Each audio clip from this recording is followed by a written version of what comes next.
বাংলাদেশ সরকারের তরফ থেকে একটা অভিযোগ করা হয়েছে ভারতের বিরুদ্ধে যে ভারতবর্ষের মাটিকে ব্যবহার করে ভারত সরকারের মদতে বাংলাদেশ বিরোধী প্রচুর কার্যকলাপ করা হচ্ছে এবং এমন কিছু মানুষ বাংলাদেশ বিরোধী কার্যকলাপ করছে যাদেরকে ভারত সরকার অ্যারেস্ট করে বাংলাদেশের হাতে তুলে দিচ্ছে না।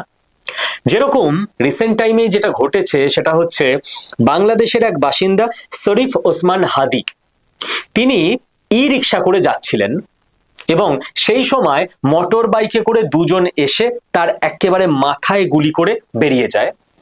এবার এই শরীফ ওসমান হাদি ইনি জাস্ট এই ঘটনার 6 ঘন্টা আগেই একটা বিতর্কিত মানচিত্র পোস্ট করেছিলেন নিজের ফেসবুক প্রোফাইলে, যেটা নিয়ে আমরাও স্কিল বাংলা চ্যানেলে একটা শর্টস আগেই করেছিলাম যে এমন একটা মানচিত্র বাংলাদেশে সমাজ মাধ্যমে ছড়ানো হচ্ছে যেটাকে ওরা অনেক সময় বলছে না না এটা তো গ্রাফিতি, এটা মানচিত্র নয়, কিন্তু ভালো করে দেখলেই বোঝা যাবে যে ভারতবর্ষের নর্থ ইস্ট এবং পশ্চিমবঙ্গ উড়িষ্যাকে বাংলাদেশের সঙ্গে মিলিয়ে দিলে ঠিক যে ম্যাপ তৈরি হয় সেইটাই ওরা চারদিকে ছড়াচ্ছে এবং তার কয়েক ঘন্টার মধ্যে এই গুলিকাণ্ড।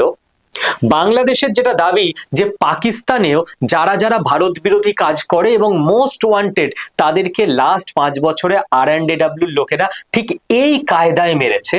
রাস্তাঘাট কখনো কোনো জায়গায় হঠাৎ করে বাইক এসছে, গুলি করেছে, স্পট ডেড, এবং সেই বাইক এমন ভাবে মিলিয়ে গেছে যে কেউ আর কখনো সেই বাইক এবং বাইক আরোহী ট্রেস পায়নি। বাংলাদেশও অদ্ভুত ব্যাপার, কারা গুলি করলো, গুলি করে কোথায় মিলিয়ে গেল এটা খোঁজ পাচ্ছে না, এবং বাংলাদেশ বলছে যেরকম গুলি করে অদৃশ্য হয়ে যাওয়ার ক্ষমতা তো কেবল RNAWরই আছে। তো ভারত সরকারের অফিসিয়াল স্ট্যান্ড পয়েন্ট আমরা তো সেটাই বলবো যে কোথায়, আমরা তো কিছু করিনি, আমরা জানিই না। এটা বাংলাদেশ কি সব দোষ টোষ দিচ্ছে আমাদের ওপর। তো বাংলাদেশের প্রতি অনুরোধ থাকবে যে আপনারা নিজেদের দেশে সবকিছু শান্তি শৃঙ্খলা ল অ্যান্ড অর্ডার বজায় রাখুন। ভালো থাকবেন।